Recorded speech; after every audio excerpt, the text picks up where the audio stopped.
Logo and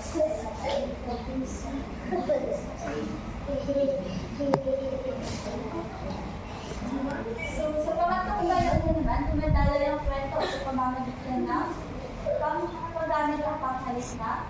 Yeah, so, kung ikukumpara kadalasan sa mga kwento ay sulat sa tatlong panauhan kung pakumalawanan.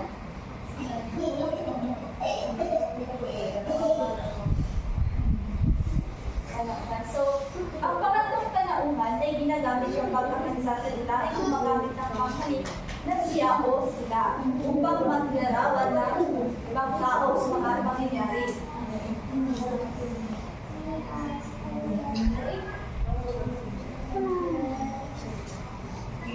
So yun, ang unang panauhan, kaya i-generalize ako. Ang unang panauhan is direct siya nakakonekta sa magbabasa. Ibig sabihin, ang panghalin na ginagamit ay katulad ng ako, yung ako, ibig sabihin direkta. Then pangalawa, yung tukoy siya sa ibang tao, ibig sabihin katulad ng siya, ikaw, at sa pangatlo naman, tulad ng paggamit ng panghalin na niya.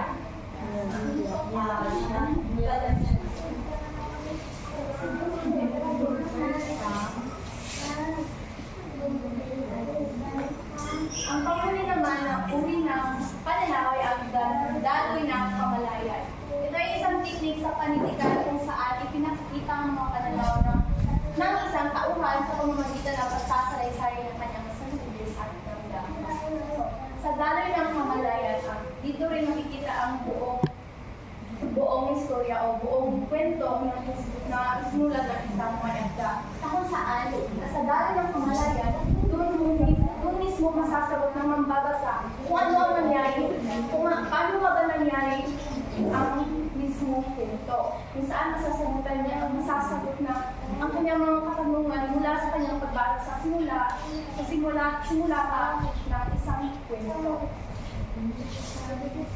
Dahil ang daloy ng kamalayan ay isang titik sa pagkakita kung saan nakikita ang pananaw ng isang tauhan sa pamamagitan ng pagsalaysay ng nabanggit na nga rin dito sa pagkakita na ito kung saan kumbaga sa isang kwento, maaaring may witness na kung saan siya mismo ang magsasagot sa mga katanungan ng isang mambabasa sa kung paano nga ba yun nangyari at paano ito masusolusyonan. Mga katanungan. Sure na? Mana?